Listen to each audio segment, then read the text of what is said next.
This is the Wise Guy Radio Show, episode 14. That is another, you just hit something right on the head that I think is really important, is staying humble. Is nobody wants a braggart, around. And also it's just being real. It's like, even if you had a great idea and it's the best idea in the world, would you have had that great idea if it weren't for having worked with or seen or being exposed to whatever elements it was that brought you to that idea? It's like to always be having a little bit of respect and something for where you came from that I think people respond to, and they can vibe that off. What I try really hard to stay humble is, it's not too hard for me because, well, shit, my stuff's, might be good electroforming, but without the glass, what am I electroforming? Right. This is the Wise Guy Radio Show, a podcast dedicated to educating and inspiring through conversations with today's top talents in the world of glass. We will be dissecting their journeys in hopes to deliver actionable content that you, the artist, can start implementing now, helping you grow not only as a creative spirit, but also a successful artistic entrepreneur. With a little organization, relationship building, and your artistic ability, you can obtain greatness. Climb aboard, whether an artist, retail owner, or enthusiast. We have a ton of fun in store for you. Welcome to the Wise Guy Radio Show.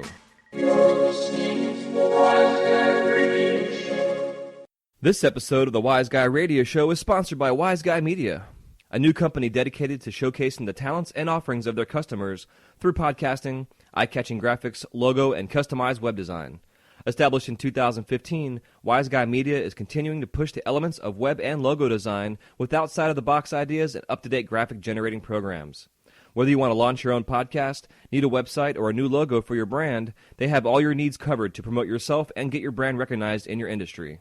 To see what they've been up to, check out their site, www.sonyermedia.com/wiseguy, for a sample of what they've been doing to help get this podcast off the ground. That's www.sonyermedia, SANYERMEDIA.com/wiseguy.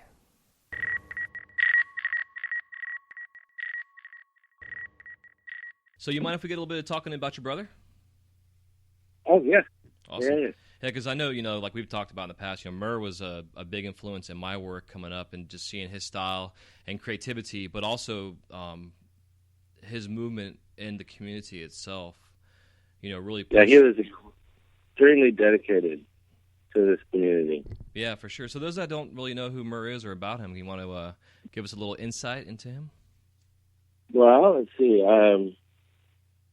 He's my older brother. He's 2 years older than me, so I don't know really where to start. We grew up together. Back in 75. He was actually 70. He was born in 68, and I was born in 70. So cool. I've known him since 1970. He's my first friend. And I guess he got into glass. I can't remember. It was in the late 90s, I think. Mid to late 90s. It was pre-pipe dreams and all that. Right. And he was blowing glass and learning and really excited about it. It was the first time I'd seen him really excited about. Well, he was pretty passionate about photography for a while. At one point when he was going to the University of Oregon, and he was a really talented photographer, darkroom specialist, like doing fancy tricks in the darkroom. And but yeah, it's always, the art world is really catty. Like outside of the glass art world, it's like a different art world. Mm-hmm. Like painters and photographers and sculptors when they're showing in galleries. It's cutthroat, and it's a real, there's some elements to it that aren't as pleasant as doing the same thing in the functional glass world. Mm-hmm. It's a much more open and welcoming market.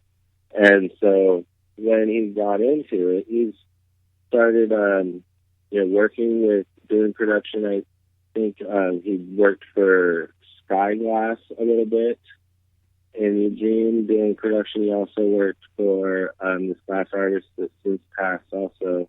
Her name was Magic, and she was local spoons, slides and stuff like that.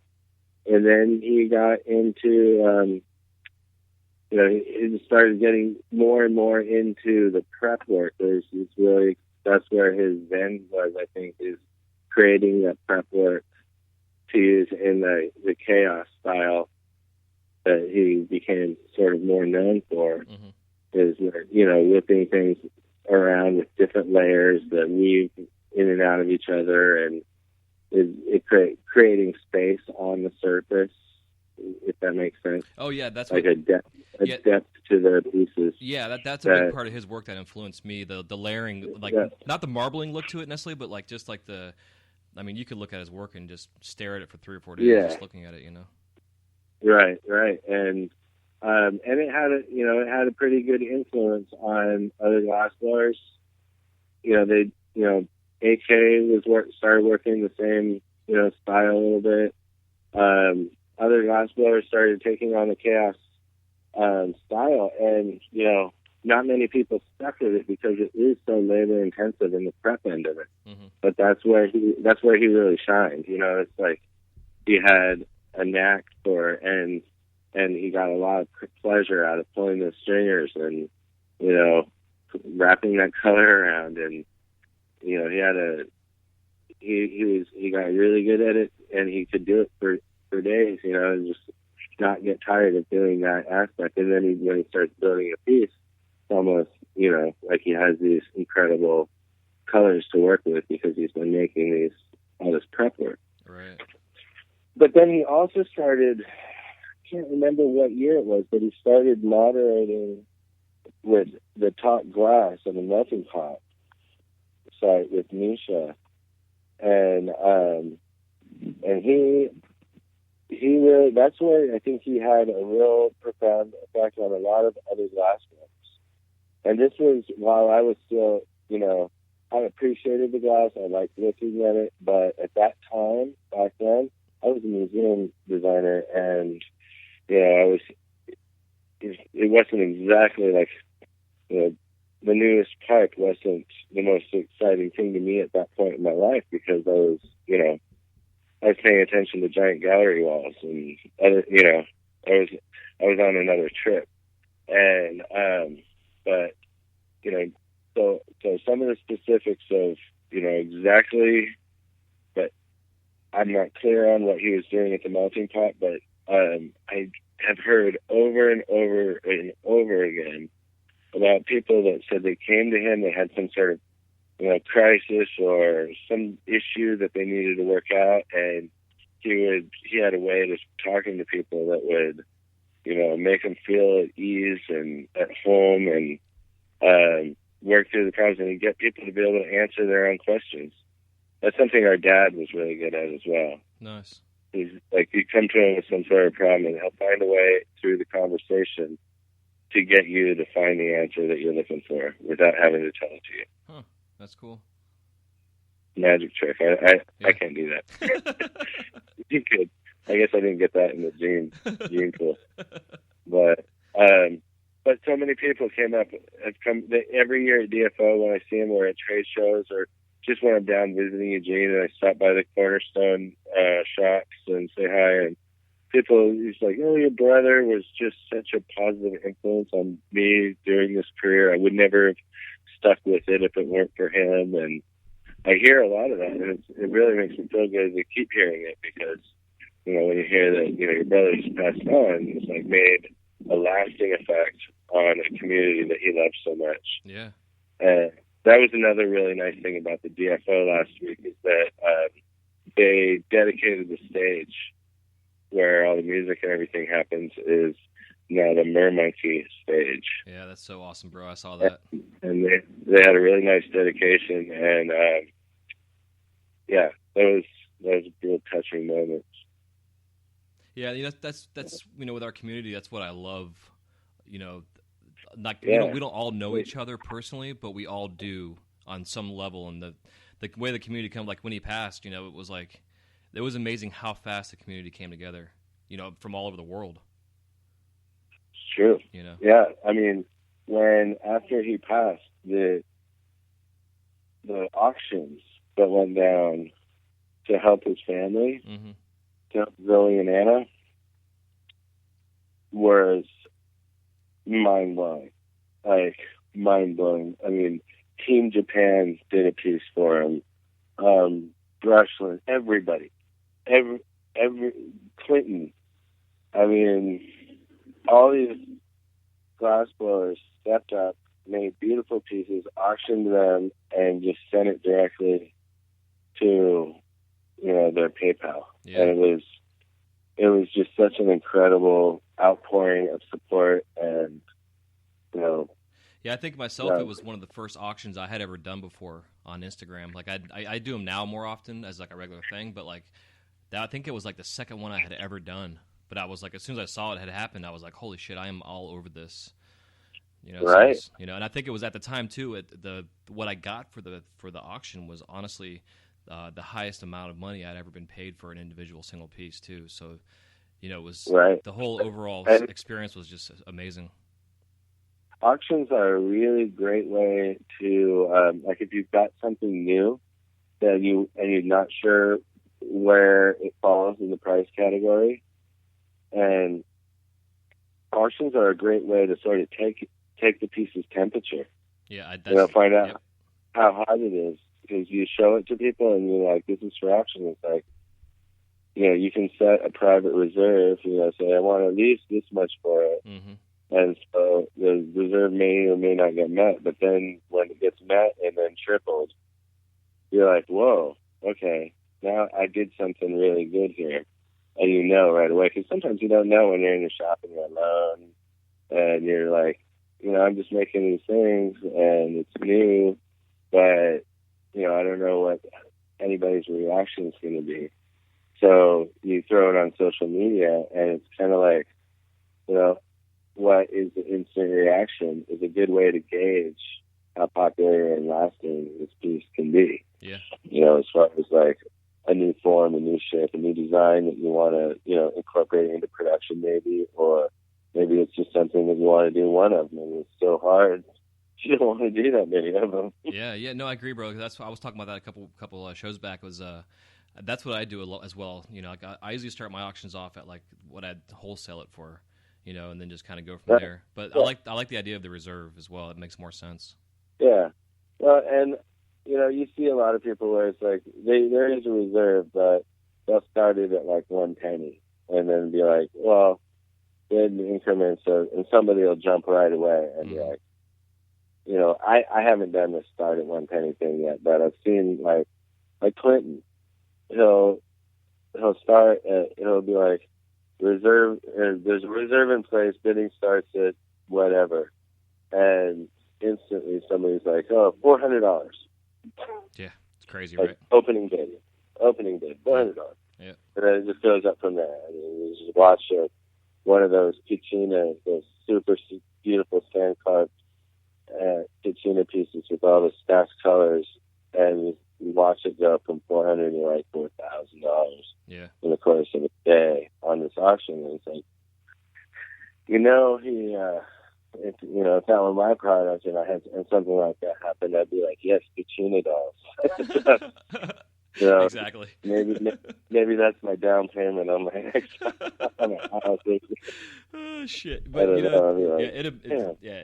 I'm surprised on a daily basis the amount of money being spent in the community now. But the fact that people are willing to spend the money, it's what I love. It's like they're not afraid. It's proven that the glass market is not going away. No. I've heard people talking about a bubble and it's going to pop, and it's not. It's not a bubble, and it's not going to pop. It's an industry, and it's a creative industry, and it's just growing. Yep. It's not going to pop. There's no glass ceiling. It's the sky's the limit, and the sky's not even the limit. Oh, there's I don't believe in that there's a limit to any of it. And when you hear about pieces going for $10,000, $20,000, it doesn't surprise me. In fact, it makes me really happy, to hear that somebody out there has found that. And I'm like looking at them and looking at what they're doing, because they're obviously, paintings go for $20,000 every day. Mm-hmm. Why isn't glass? There's no reason, just because you can use it for something besides looking at. I mean, paintings are functional art as well. It's just their function is to look good. Yeah, exactly. Yep. It's like functional and functional glass both looks good, and it's got a practical purpose. And so there's no reason. And a lot of people, there's periphery industries to glass that are sort of the oil industry, for instance, with the hash oil and stuff, and that is such a huge cash cow. People are getting incredibly wealthy, making this. And the medicine, I mean, then you're not really in well, I guess you are in a medical state, but you're not getting a car in Florida, right? Yeah, not yet. We have Charlotte's Web is now available for kids and people that have seizures and epileptic issues. But the legalities for medical, we lost the vote by it was 0.2%. We had more people vote yes for medical marijuana on the last ballot than we had people vote in general for the governor race. Well, that doesn't surprise me, because you haven't had any good governor candidates for a long time. Florida's got some really messed up politics. Yep. But the oil, I mean, the medical, because it's also brought out the testing industry, where they're doing the analysis of the oils, and exactly what's in there. And so for the first time, when I was growing up, nobody knew exactly what was in a brownie. Mm-hmm. So sometimes maybe a brownie might be too much for you. Yep. Well, now it's labeled on the package how many milligrams of every element of the plant is in that brownie. And so you can actually know exactly what you're taking. There's no mystery anymore. And so for something where the high CBD strains and whatnot like that you can, it's like you can medicate with it without taking any risk or any chance of, taking too much, and then you end up having to take a nap or a 2-hour walk or something, Exactly. But that has just the fact that things are tested and knowable now. Like, we have these known elements that we didn't before, has made an incredible market in the legal states, especially in the medical states. And a lot of that is because of, I never heard of testing happening on the level that it's happening now before the oil was so popular. Yeah. Yeah, it's interesting.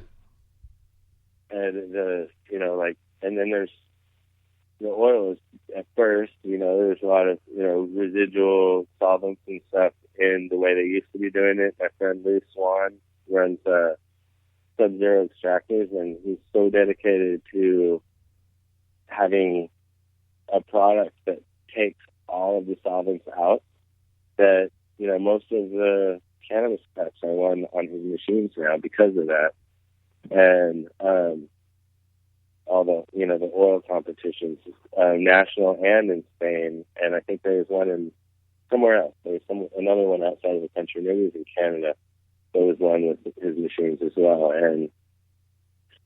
But all these industries, all these people are doing very well financially, and so why wouldn't they want a $20,000 penny? Yeah, exactly. That's what my family talks about that same thing. They're driving giant luxury trucks and Mercedes and BMWs. Why wouldn't they have, other luxury goods that are just as fancy? I mean, if you're going to buy a Rolex, might as well buy a mothership or exactly. a Clinton one-off Hetty Katina doll. Mm-hmm. I mean, why not? Yeah. Yeah, it's pretty cool. Like that's the American dream, right? It's like make money, be supportive, have your future solid, and start enjoying things. And being able to enjoy things that cost a little bit more money because you worked so damn hard. Exactly. and you were smart about how you did it, you know? Yeah. So, yeah. I mean, damn straight, if I ever get to a point where I'm making that much money, I'm going to be buying expensive, super expensive pieces. As for now, it's like, I just work on them. Exactly. But, it's like down in West Palm, down at Habitat, like they're having the shows down there now where they were there, at one time they were just a glass gallery, where now they're all about, having these pipe shows. And you have the locals that live down there that, the multi-billionaires that are buying these functional art pieces, not even to use them, just to stick them on their shelf, because it's an amazing, just the fact that it's a piece of a beautiful art, but also the fact that the damn thing functions. Beautiful. I mean, like, look at some pieces, you don't even know, like, some of Cowboy's pieces, or say Micah Evans or Buck. It's like you don't know how they really function. They're functional somehow. Yeah, exactly. But the function is really taking a backseat to the sculptural, creative, visual element of, wow, that is a beautiful object of art. It's like, and you can also load it up in the evening and look at it. Yep. But you wouldn't necessarily always know how it functions just by looking at it the first time. You'd have to really inspect it. Mm-hmm. But it's really, what the striking part is that it is a piece of art, a piece of sculpture, and I don't see any reason that it doesn't fit into the same financial echelon as any other piece of art or sculpture. Yeah, absolutely, I agree. Yeah, and that's so power to them for if they can, when they're reaching those markets, and then more and more artists are doing it more and more often, and it's incredible. It's just an incredible thing. Yeah, and like you're saying too, like I don't see a bubble either. Like the whole concept is kind of silly, because it seems like our industry is based on trends more than anything. Yeah, I think usually the people that talk about the bubble are also the ones that aren't as confident in their work that it would ever be worth that or something. They're like the naysayers and sky's falling kind of people, instead of being the people that are like, amazing opportunities are happening, and jump on that vibe and roll with it and try and go there, or just go there. Don't even try, just do it. And but some people, there's a lot of, it's amazing. There's so many glass blowers in Oregon. I've met glass blowers that have been blowing for like 6-7 years, and they're still selling like $8 spoons to the local shops. Like, really? You're like, is that how you're gonna 401k $8 at a time? Exactly. But that, I don't know how they're gonna survive doing that, unless it's just a transitional job. But if you're really dedicated, you might as well, it behooves you to push the envelope constantly. Constantly. Right? Yeah, I agree. But I know, like, the first, when I first started myself personally, it wasn't as easy as it is now. I mean, I'm not gonna say it's easy, but it's more affluent out there now than what it was in our industry. So, like, I was I was doing bullshit production, the $8 spoons, for instance, for probably the first 8-9 years or so. I was still working. Yeah, well, that's learning your craft. Right. Yeah, exactly. But at the time, though, throughout the production, I was still taking a day or taking several hours and experimenting through the production, just to kind of continue to grow as an artist, because I had the business, but I also wanted to be an artist as well, so it's such a huge opportunity now for the newer generation of glass artists coming up that can start off with a solid foundation of technique and then find their niche and their way in the industry, and then make a killing as an artist, but not be a dick, not be overconfident or cocky about it. Be a humble, in their studio glass artist that's making a killer living. That is another, you just hit something right on the head that I think is really important, is staying humble. Is nobody wants a braggart, around. And also, it's just being real. It's like, even if you had a great idea and it's the best idea in the world, would you have had that great idea if it weren't for having worked with or seen or being exposed to whatever elements it was that brought you to that idea. Like, to always be having a little bit of respect and something for where you came from that I think people respond to, and they can vibe that off. What I try really hard to stay humble is, you know, it's not too hard for me because, well, shit, my stuff's, you know, might be good electroforming, but without the glass, what am I electroforming? Right. You know? Yeah, I hear you. You know, but it's like I'm a secondary thing. I rely on glass artists. Right. And their ability to work with me. And like Liberty, I mean, it's like Paul Long at Liberty Glass some of the pieces that we've done together are like, we have maybe is synergy the right word, where we're both just on the same page. We know when he starts to describe something, I can visualize what he's talking about pretty easily, and he obviously does the same thing with me, because I can do a drawing on my sketchbook at 10 at night, half buzz, and take a picture of it with my cell phone. Oh, sorry, there's a motorcycle bike driving by. I can send him a picture on my cell phone, like, that I took with my sketchbook. And while he's doing the night shift, I'll get up in the morning and he'll have a picture of the piece finished. That's awesome. You know, that's just, we're on the same page, and we work really well together like that. And I've got a lot of respect for, and I was, getting to work with him I was just starting to work with Buddha a lot, mm-hmm. who founded Liberty, and he was Buddha had pretty bad ears. He didn't hear, like, he was partially deaf, and so a lot of the work that I ended up doing with Liberty was with Buddha through Paul. Interesting. And that's how I got to know him. And so the communication was right off the bat. We knew what each other was talking about. And we were both coming at it from the same direction, just more about just making cool shit than trying to make a product that sells. We're just really like, let's make it cool. Wouldn't this be cool? Mm-hmm. And then it's happening. Yeah, those are the best conversations too, bro. I love that shit. Wouldn't it be cool if? And then you make it come to life, and it's pretty neat when that happens. Yeah, and it's so much easier when you're in the same town too. Where you can just pop over to each other's studio and just like pass projects back and forth. Yeah, that's right. And I mean, I do a lot of work via mail, and it's okay working like that, but it's definitely slower. Everything's slowed down. Speaking of which, D-Rex I think he's starting to get work on that piece of yours from like 2 years ago.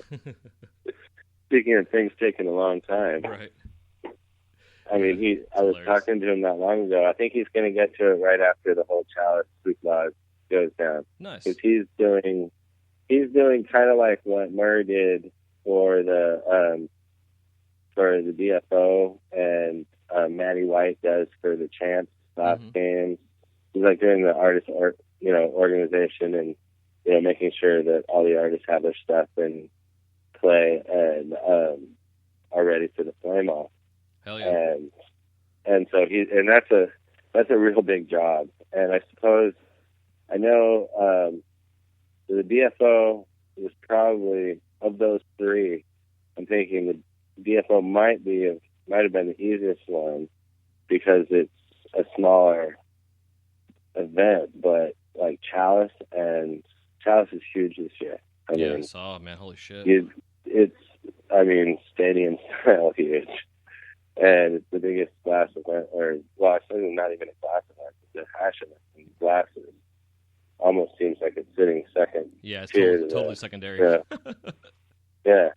But at least it's got a place. But that flame off has got to be huge. And I don't envy anybody that has those jobs. Just by witnessing Murr having to it's like herding cats, you know. Mm-hmm. Being a cat cowboy, it's like trying to get all these artists to do the same thing on time. Yeah. Is Good luck. I mean, good luck. I mean, every artist that you say this to can totally relate and be like, yeah, that'd be pretty hard. Managing 15, 20, 30, 50 artists that are going to need all to have this turned in by then, and, you know, have all their tools and everything ready to go at the beginning, and boy, man. Yeah, dude, I can't imagine, bro, because like with this show alone, me being an artist and then trying to get other artists on, you know, to register for the time period, you know, and it's been a fun game because I know that I'm dealing with artists, so like, and myself being an artist, you know, I'm patient with it, so I understand. Yeah. You know, so it's a fun game. Loosen up with your expectations a little high. Yeah, I can't be like, God damn it, what the fuck? Why can't you call me? You know, I know you're probably in the studio. I said 10 o'clock on Tuesday. yeah, dude. Like last week, you know, like my Google Calendar said I was supposed to call you last Monday, and I'm like, I'm a whole week off. You know? Yeah.